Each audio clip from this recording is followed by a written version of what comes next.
एक बड़ी रैली देखी टीसीएस में ऑलमोस्ट 6.6%। ऑलमोस्ट वो अपने ऑल टाइम हाई को टच हो रहा है। और अगर ये देखे 6.6% की रैली ना, आई थिंक काफी महीनों के बाद या सालों के बाद इस तरह की रैली आपने टीसीएस में देखी होगी।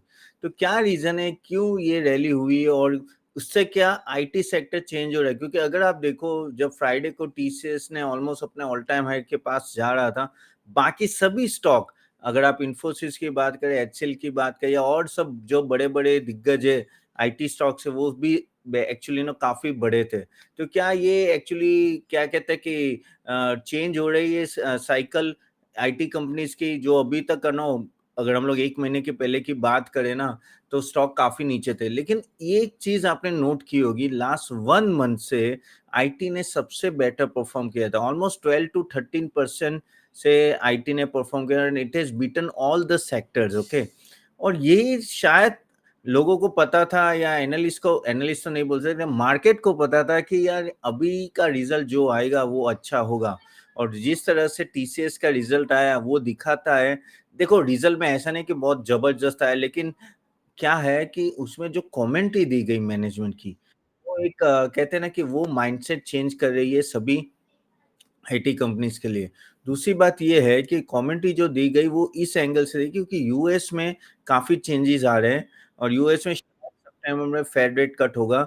बातें चल रही है, वहाँ का कोर इन्फ्लेशन 3 पहुँच गया है, तो चांसेस 85% है कि फेड रेट सितंबर में कट होगा बिफोर इलेक्शन जो नवंबर में है। तो बिडेन साहब तो बोल रहे हैं कि भाई कट होना ही चाहिए, पॉल साहब करने वाले, मोस्टली करेंगे।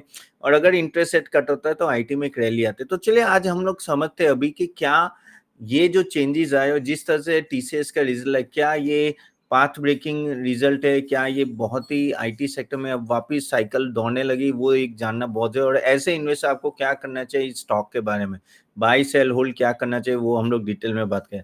तो टॉकिंग और टीसीएस, जैसे मैंने बोला गाइस, तो सबसे बड़ी बात जो ये स्टॉक में हुई कि जो रिजल्ट आया उसमें सबसे बड़ी बात जो सबको अच्छी लगी थी, और वो और कोई नहीं बट जो उनका जो ऑपरेटिंग मार्जिन होता है, ऑपरेटिंग मार्जिन में ना बहुत ही अच्छा उन्होंने कह सकते हैं कि चेंजेस आए, और ना एक तरह से बड़ा है। तो टॉकिंग अबाउट टीसीएस, पहले बात कर लेते कि इस स्टॉक ने ओवरऑल हमने परफॉर्मेंस कैसे किया है।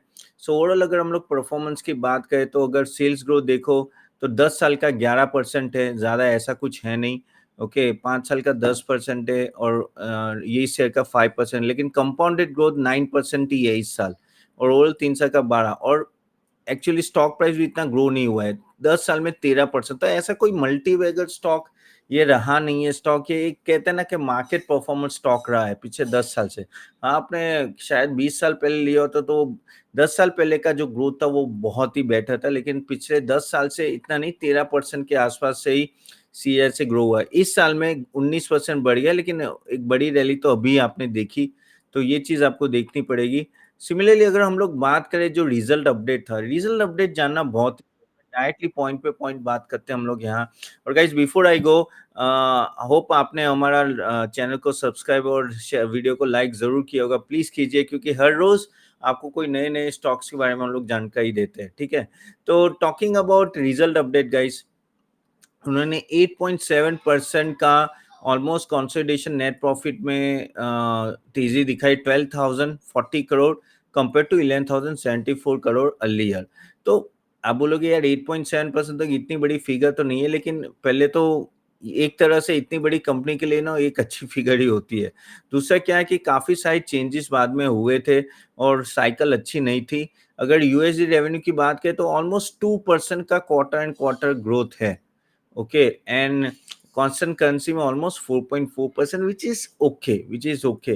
देखो, ये स्टॉक ऐसा है कि हाथी है, तो डोंट एक्सपेक्ट कि यहाँ एक जैसे 20-25% से ग्रोथ होगा, यहाँ उस तरह का ग्रोथ नहीं होता है।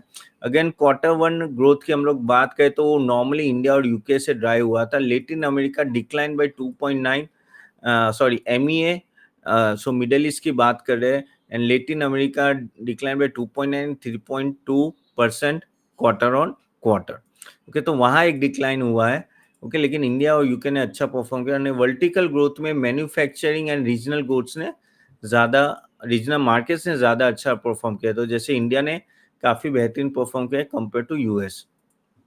Similarly, BFSI technology service reported growth after few quarters.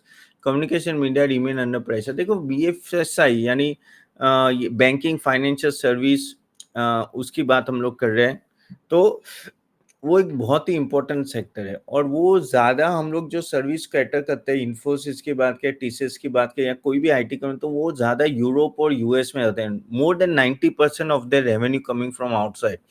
और वहाँ बैंकिंग की हालत बहुत ही खराब थी क्योंकि यूएस और यूरोप के इंटरेस्ट रेट हाई थे। अभी वो इंटरेस्ट रेट कम हो रहे हैं, इसलिए अगर जैसे इंटरेस्ट रेट कट होता है, बैंकिंग को भी फायदा होगा, कम इंसॉल्वेंसी होगी, प्लस डिमांड भी पिकअप होगी, तो लिक्विडिटी क्राइसिस कम होगी, तो उसके वजह से बैंक्स अगर परफॉर्म तो इन लोगों को डायरेक्ट बेनिफिट मिलता है।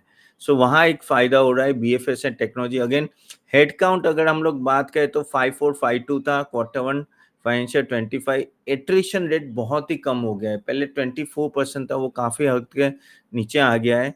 सिमिलरली अगर डिविडेंड की बात करें तो 10 रुपीज पर शेयर है, इतना बड़ा डिविडेंड नहीं है, हाँ, लेकिन छोटा सा डिविडेंड दिया है उन्होंने। सिमिलरली अगर हम लोग मैनेजमेंट कमेंट्री की बात करें तो वो बोल रहे हैं कि भाई basically given the uncertain environment clients are focus on realizing immediate if benefits. Okay, तो क्या होता है कि लोग लंबा नहीं सोच रहे हैं।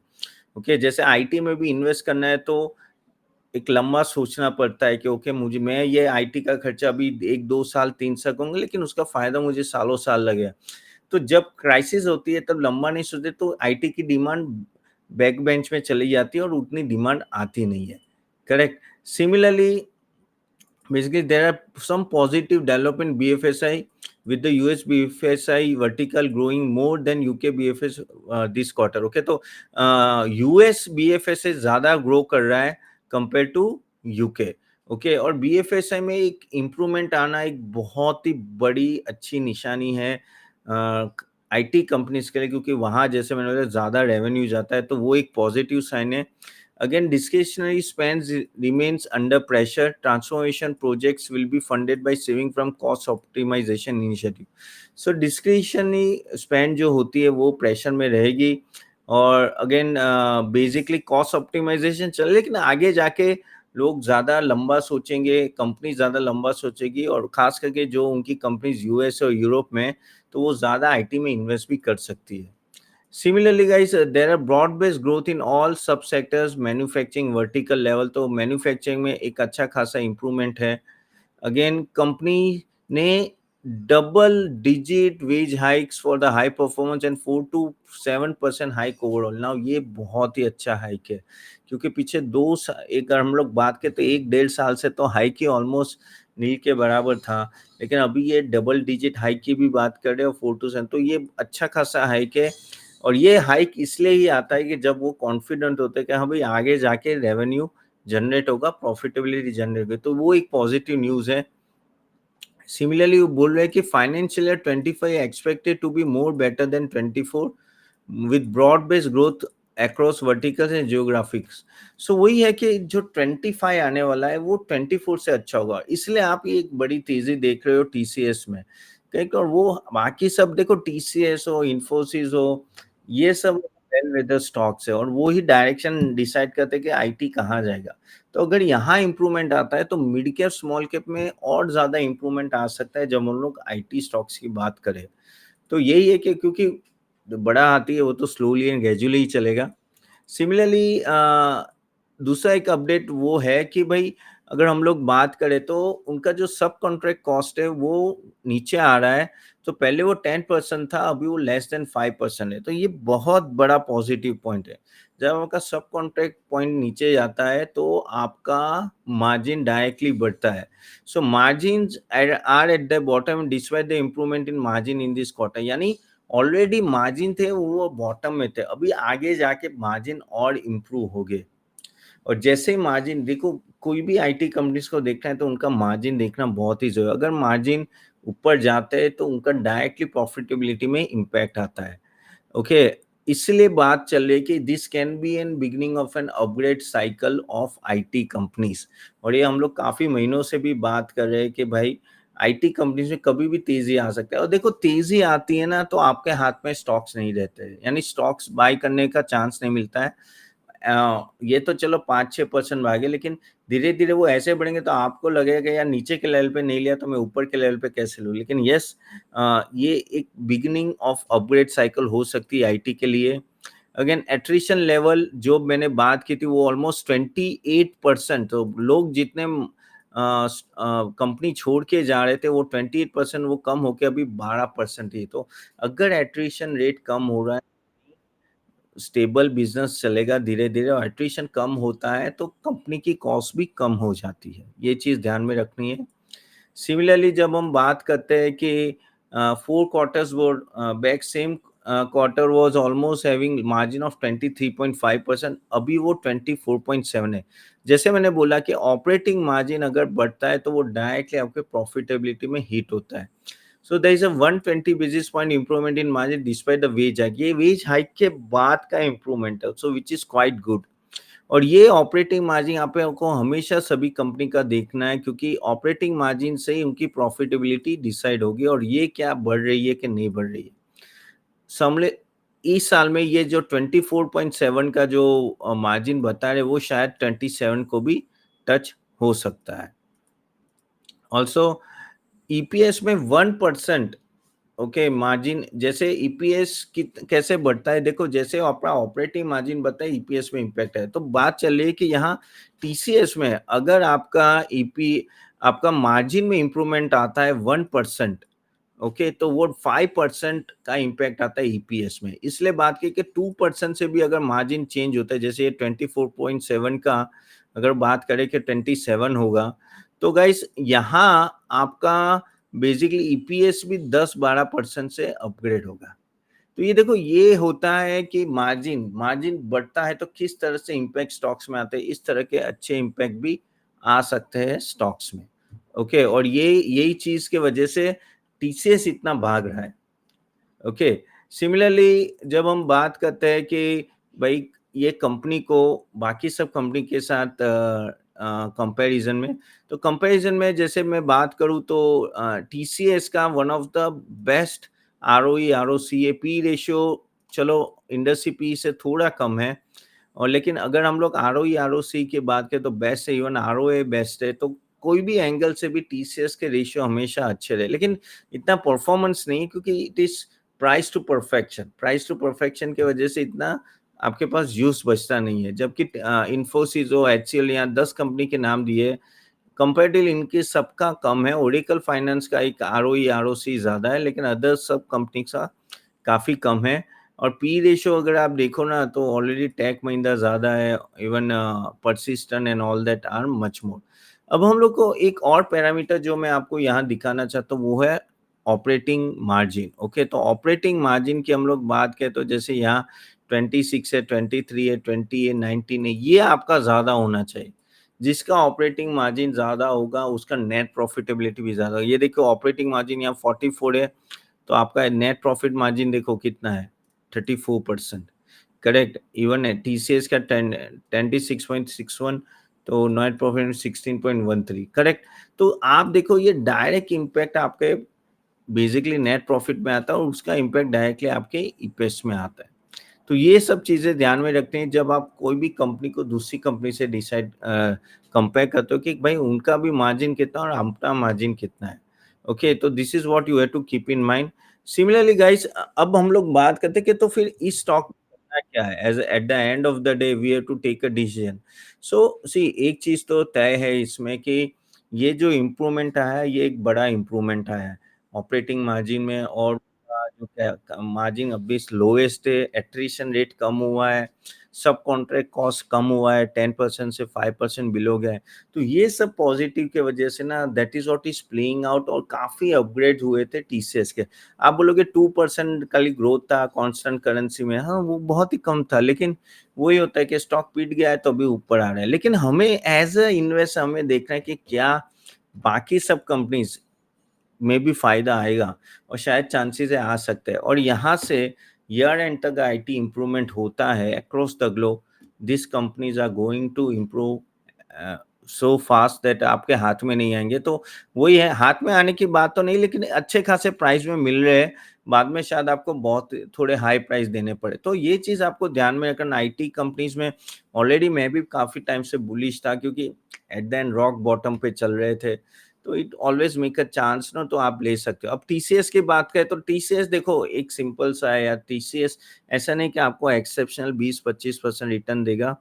12-13% की तरह रिटर्न दे सकता है, जो आदमी सालों से देता आ रहा है। Again not a recommendation, just a suggestion, क्योंकि सेबी के रूल्स के खिलाफ है हम लोग आपको बोले के लिए, लेकिन हाँ, खुद का रिसर्च करके आप इन्वेस्ट कीजिए।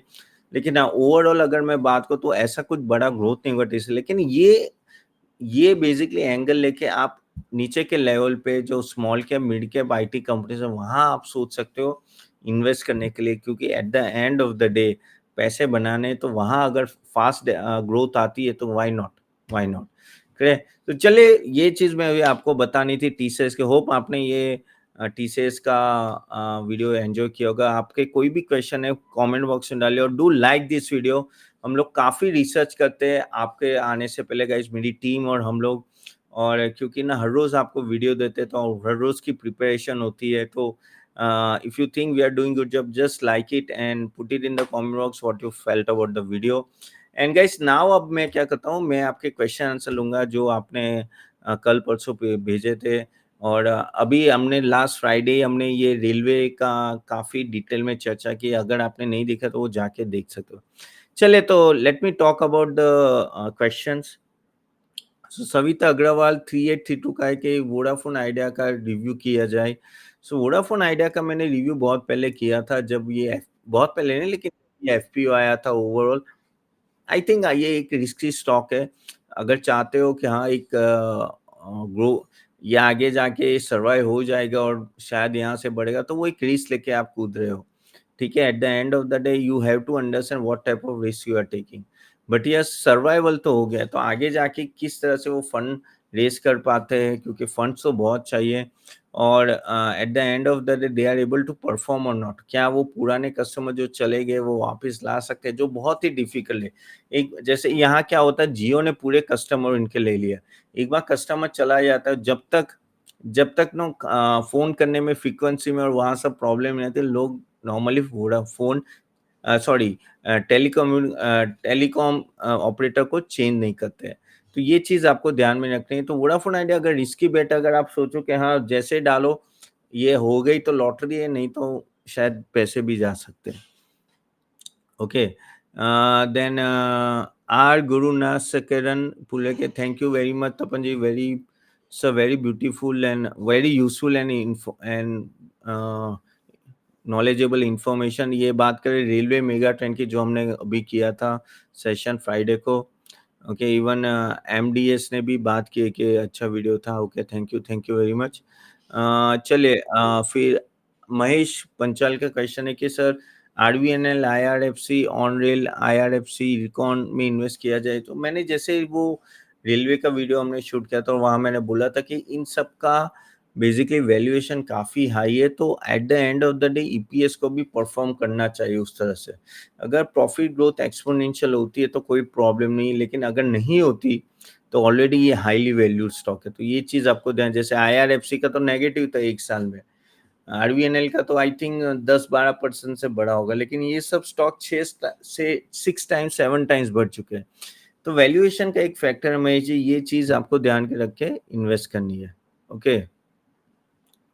कि दूसरा एक क्वेश्चन है कि sir, what about the US, who will win the election? अब देखो यार, ये क्वेश्चन है स्वाति जैन का। स्वाति जी, लग तो रहा है कि ट्रम्प साहब आएंगे, और नो बिडेन जी तो अभी पता नहीं, इंटरव्यू देने में भी सब चीज़ें भूल जाती है, भूल जाते हैं, और ना उनकी एज पिकअप कर रही है, और लेकिन वो हटने का नाम नहीं ले। तो लेट्स सी कौन आता है। हाँ, लेकिन चांसेस ज़्यादा है कि ट्रम्प साहब आ जाए। तो ट्रम्प साहब आते हैं तो काफ़ी एक्साइटिंग होगा। रोज़ सुबह उठ के ना आपको पहले ट्विटर देखना है कि क्या कोई एक अलग सी ट्वीट आई है, क्योंकि उनके ट्वीट करने से ही ना पूरा मार्केट हिल जाता था। करेक्ट। तो लेकिन हाँ, जिस तरह से जा रहा है इस तरह से तो लगे ट्रम्प आएंगे, और उससे पहले सितंबर में शायद रेट कट भी आ जाए। चलिए, तो गाइस अब यहाँ तक रखते हैं। So thank you very much for joining guys, और आपने ये वीडियो अच्छा लगा, do like and share this video. और आपके कोई क्वेश्चन है तो कमेंट बॉक्स में ज़रूर डालें। और मैं यहाँ एक लिंक देता हूँ जहाँ हम लोग जिस तरह से रिसर्च कर रहे हैं उस तरह से हम लोग स्टॉक रिकमेंडेशन सर्विस भी प्रोवाइड करते हैं। मैं लिंक दे दूँगा आपको कमेंट बॉक्स में, आप चाहे तो वो जाके देख सकें। चलिए तो एक अच्छा खासा डिस्काउंट चल रहा है तो देख लीजिए, आपके लिए बेटर रहेगा। सो चलिए, thank you very much guys for joining and I will see you soon tomorrow.